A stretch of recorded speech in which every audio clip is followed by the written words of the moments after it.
Let me try that again. My phone screwed up for a minute. Um, a fatal crash happened near O'Hare yesterday, where a driver was killed and three others were hospitalized. Um, in Des Plaines, Illinois, one driver has died and three others are hospitalized after a crash that happened on the Tri-State Tollway near O'Hare International Airport. Now, the crash happened just before 4 p.m. Friday, on the I-294 southbound lane near Gulf Road in the inbound lanes, and prompted a massive response from police and first responders. Now, details on what led to this crash are unknown, but Illinois State Police said it was a four-unit rear-end chain reaction fatal crash. Now, one driver was pronounced dead, and three other drivers were taken to an area hospital with injuries. ISP said. Um, their conditions are unknown, and the deceased driver has yet to be identified. But three lanes of traffic were currently blocked off as crews worked that scene, and the right lane remained open. But drivers in the area were expected delays, and they were urged to find an alternate route around this area. And the story is still developing, and they'll keep updating the story as it becomes available. Um,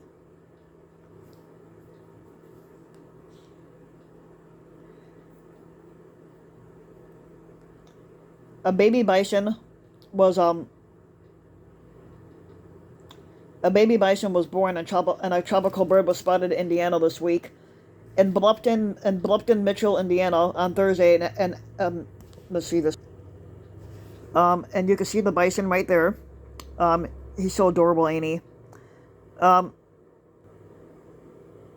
so in Bluffton, Indiana, on Thursday, an American bison was born at the Comanche State Park, according to the Indiana Department of Natural Resources. And this birth is exactly 2 years apart from the birth of the previous calf that was born there. Now, park staff are unable to tell if the newborn is male or female as of right now, as the mother and the herd are keeping the calf close by so that others cannot get close enough to identify the sex of the bison. Now the bison are kept in a fenced-in exhibit at Comanche State Park, and those who may want to see the newborn calf are able to enter the park for just $7 a car for in-state residents and $9 a car for out-of-state residents. The Comanche State Park is located at 4930 East State Road, and 201 in Bluffton, Indiana. Now this follows the spotting of a Sula leucogaster, commonly referred to as a brown booby, inside of Spring Mill Park on Monday. Now, the brown booby is a tropical seabird, and it usually resides around oceans in Jamaica and the Bahamas. But this bird was photographed catching fish near a body of water in the Indiana State Park, and this is what the brown booby bird. So you can see him here. Such a beautiful bird, and it's a big one too. So, and this is only the second time this is only the second recorded time that a brown booby has been spotted in Indiana. The first was on a private lake in Zionsville back in May of 2019, but that bird did not stay for long, however, as it had left in less than a day. But as of Friday, the bird had still been spotted near the Lakeview Activity Center at the park and has been fishing and resting on fallen trees. Now the Comanche State Park encouraged visitors to give this avian visitor plenty of space so that it may rest, feed, and eventually find its way back to its ocean climate. Yep.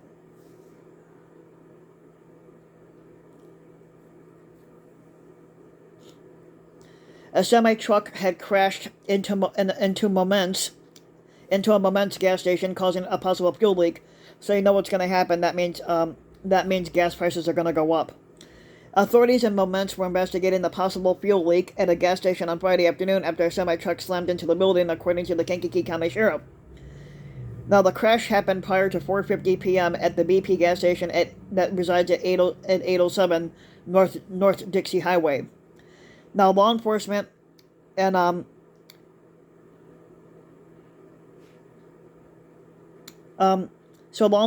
emergency personnel were on scene following the incident, the Kankakee County Sheriff's Office said in a Facebook post. But footage captured by Sky 5 showed the trailer sticking out of the building with the cab portion sitting inside entirely. Now, drivers were advised to find an alternate route and avoid the area if possible, if there was a possible leak at all. But as of late Friday afternoon, information on any potential injuries or what caused the driver to strike the business remained unknown. But the story is still being updated, and they asked to check back for updates on this developing story. But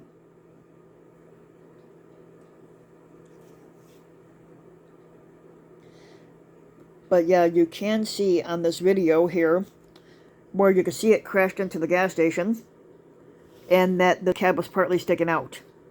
And you could see that there. Holy fucking shit. But you can see that there, okay?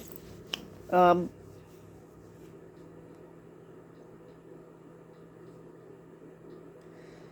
driver was found speeding, and of course she was driving without headlights, and she was fucking drunk on vodka when she killed two on the Chicago Expressway.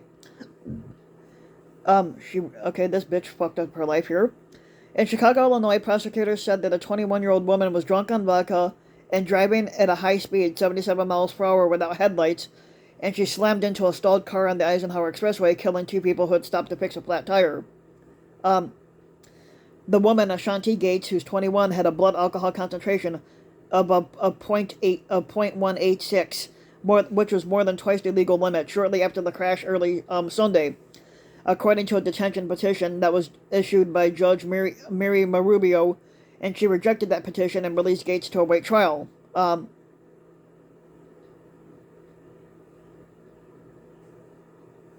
Now, the two people that were killed, Eric Cox and Shaylin Sherwood, both were 18, and they were heading home from the city when they pulled over to change a flat tire. Officials said Gates, who had been drinking, was drinking something called Totito's vodka, had roared up on the highway in her Hyundai Sonata, and she had slammed and slammed into their car, which was on the right shoulder, according to prosecutors.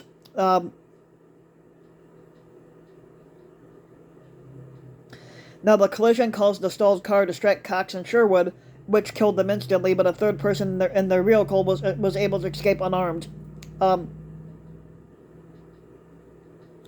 Unharmed, basically. So witnesses, including adults riding in Gates' car, identified her as the driver. Officials said she admitted to drinking before driving. And, of course, if you're drinking, you should not be driving at all. But, some idiots will still do it anyway. She is charged with 2 counts of felony DUI causing a fatal accident, 2 counts of reckless homicide, and misdemeanor charges of DUI and child endangerment.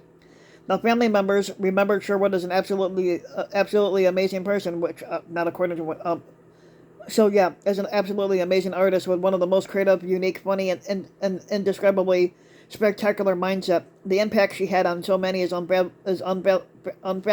unfathomably huge, spreading nothing but love, laughs, and beauty with every footstep she blessed in this world with. She made the most of every second she had and lived more of a fulfilling and fun life than some do in 70 years. The family put up a GoFundMe page for her. Now, Cox's friends said in a separate campaign was full of life and had everything going for him. He had just graduated from Rolling Meadows 2 weeks ago and was preparing to attend Columbia College in the fall to study graphic design. Now, his friend group was larger than anyone I know of, and everyone loved him. Yeah, it kind of sucks, don't it? A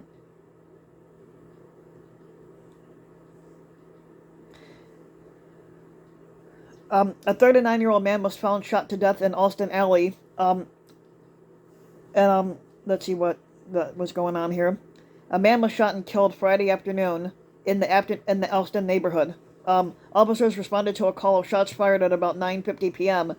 in the 5800 block of West Division Street, and they found the 39-year-old man lying on the ground in an alley.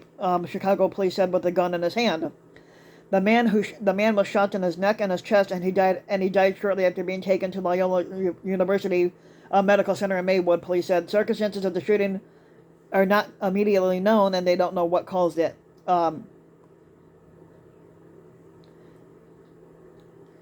In Highland Park, Illinois, a man shot his brothers and he set his mom's house on fire. A man shot and killed his 2 brothers before setting fire to his mother's home earlier this week, authorities said Friday.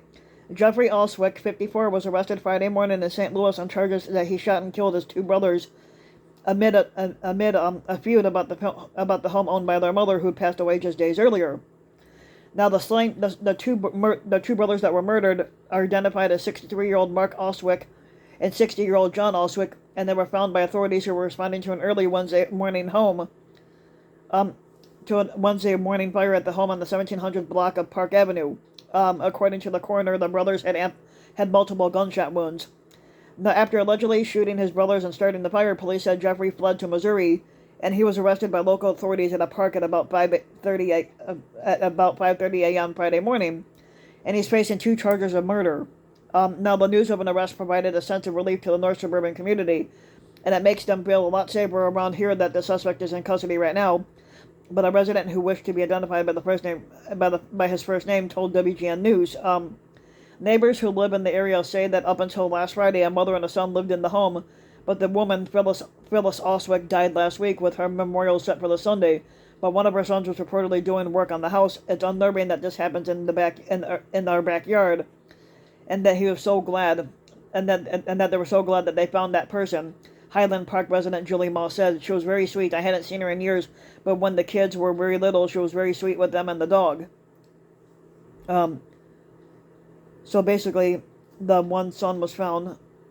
An Indiana man was arrested for possession of narcotics following a traffic stop in Shawnee County. An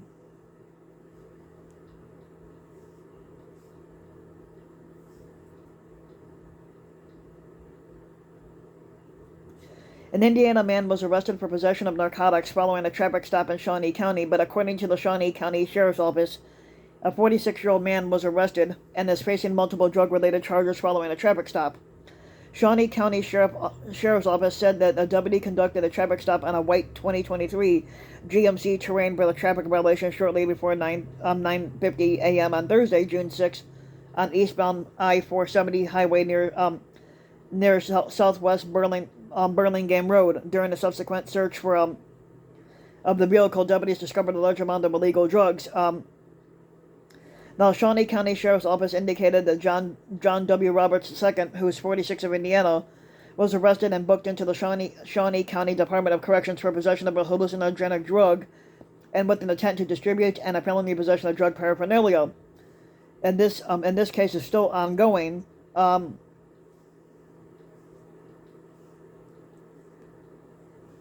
then eventually my family took in we took in a cat last week, of course, but he hasn't been feeling well, so we took him. So right now he's currently on his way to the vet to go see what's wrong with him. He's eating, but he's not drinking any water. So it's and he's got an eye infection and an ear infection. So we're hoping to get some antibiotics for him, and hopefully it doesn't cost us too much money to have him go see the vet. But this is what my cat that we had found, and he's just hogging my bed. That's what he does lately. He's been hogging my bed, and he seems to like my bed other than my mother's. So basically, that's what he's been doing.